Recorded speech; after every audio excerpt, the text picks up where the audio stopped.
Hello everyone, my name is Gustavo Pereira. I'm from Porto, Portugal, and I have my own brand festival Neopop.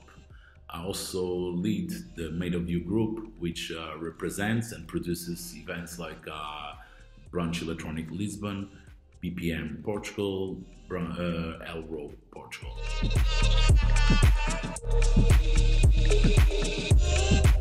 So Neopop started in 2006, initially as anti-pop, because partners and vision and concept were slightly different, and as a demonstration of respect and also ethics. And this new chapter, we decided to, after 3 years, change the name to Neopop. And but yeah, going back to 2006, like at the time I was also managing a club in Porto, Industria, where I had international guests every weekend, and the idea of doing best of each year, and also adding some fresh, cool, and new names came up between some friends. Of course, festivals like Sauna and others, but mainly Sauna, were a big inspiration to us. But it all came from our head, and and basically based on what we had on that time to make it possible. Raul, one of my partners, had good connections in the tourism board from Viana do Castelo that made us easier to get the venue, and also some permits, and very good conditions for the permits, as we had no sound restrictions or capacity restrictions or running hour restrictions. So this also was pretty exciting and motivating us to go ahead and to do our thing at Viana do Castelo.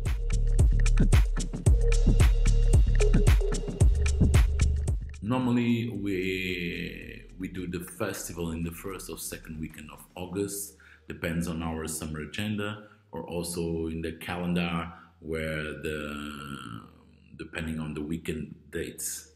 It happens at Viana do Castelo, which is one of the most beautiful cities in Portugal. Its involvement with the Portuguese discoveries, and later on cod fishing and fishing, shows its traditional and important connection to the sea. Viana do Castelo is easily accessed from Porto or Vigo, Spain, where that allow us to have different crowds from Portugal or Spain. And in terms of geographically situation, it's a very good one for the festival, because allow us to have crowd from all these two countries. Well, the site is, for me, it's a bit suspicious to talk about it, but it's an unique and stunning one, and it's a real one. We don't need much more than the natural surroundings and the surroundings of the festival to create a special atmosphere and scenario. We have the river, the sea, the lighthouse, the trains, the shipyard, the castle, the mountain, the sanctuary on the top of the hill. Well, it's mind-blowing, in my opinion, but come and see it with your own eyes, and it's not, I don't see only see it and feel it, because I think it's more than only see it, like you have to feel it, because it's really unique and memorable.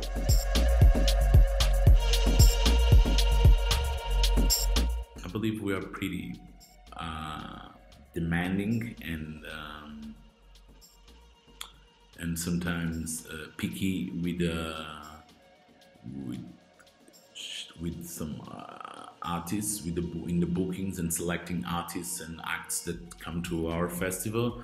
But at the same time, we are pretty wide and open to different styles and of music and performance, because we think our vision and we think our mission here, sorry, is to educate also and to show and present different and new stuff to our crowd, and we believe like our main site is already um, well,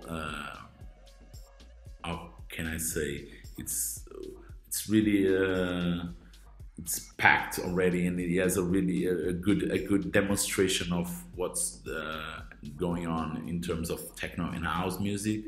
But outside the main venue, we believe we can do, and we are doing it, uh, different kinds of programmation, like as the theater, where we have more ambient and electronic acts, also with a strong visual um, component.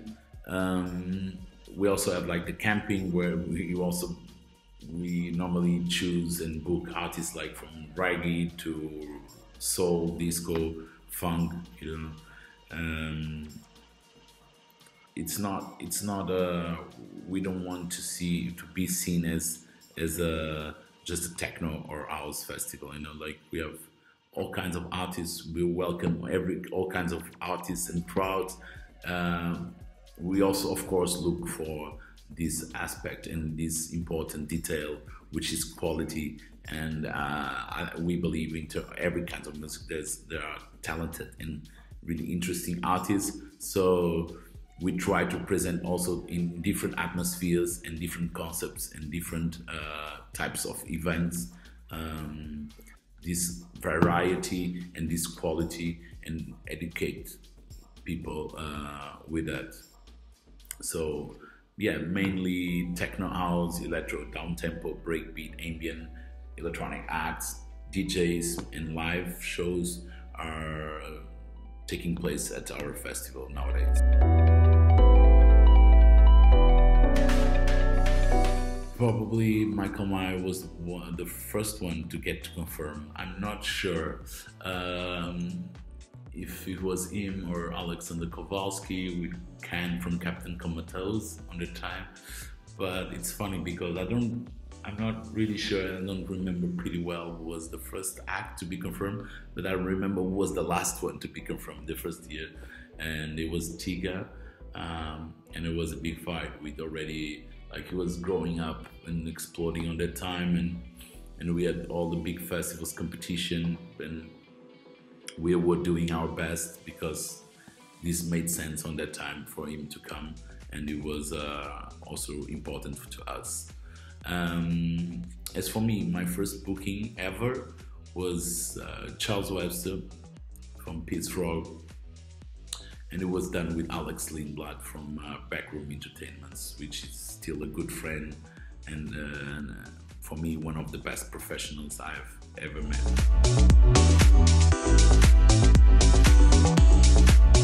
From the festival, the first time Richie Oden played was without any doubt memorable, and it will stay in my head forever, because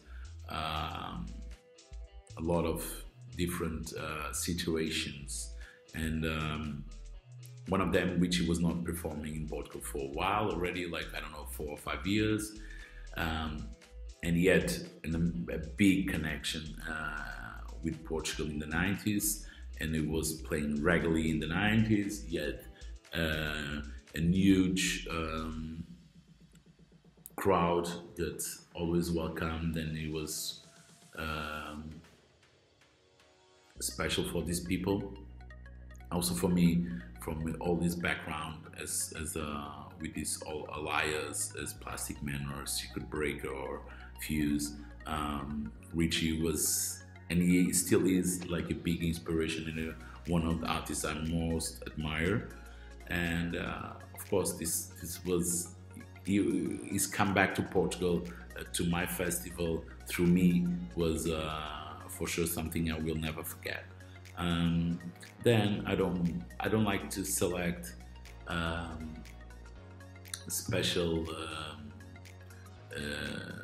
sets or memorable sets, because I don't think I'm being fair to all the artists that perform, because some of them I book them and then I'm not physically and mentally available to listen to them, uh, or even I don't spend the proper time to understand or to interpret what they wanted to do. But I keep in my mind some performance from, like, as for example, like Atto from Johnson closing, Wine on Me Brothers closing, Cobblestone Jazz live, Super Meyer, James Ruskin, J Deep back to back Zadig, Solar, even Smack, John Deepwood. I don't know. I could name loads of them. And also, of course, the live shows from Saint Germain, Modern Art, Kraftwerk, and the World that have been super special to me. Last year, it was a tough year, and because we had a big storm, and we had to improvise tents and all the layout from the venue to be prepared for this storm and to these rainy days, and so we could welcome and give conditions, the proper conditions and good conditions for the crowd and for the artists to enjoy and to deliver their performance.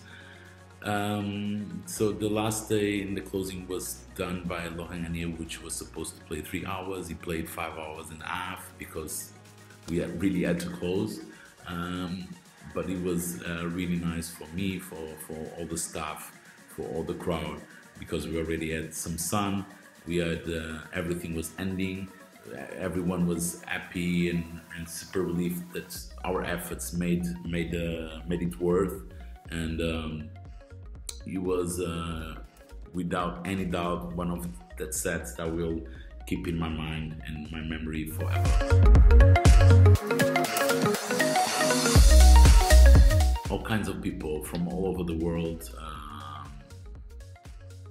Sorry, I'll start again. So at our festival, we like to have all kinds of people. You know, like at this moment we have people from all around the world. We have around 45 to 50 different nationalities at the moment. And in terms of kind of people, we have the most passionate ravers to the most alternative ones, who just come to listen to one or two artists that really want to listen to and they really appreciate, and then they go home. But yeah, I'm really proud of the crowd we have, because from the most rich to the most simple people, I don't see any discrimination, and I see everyone acting like they're all one, you know, like a pure rave and feeling, you know. Never let me go.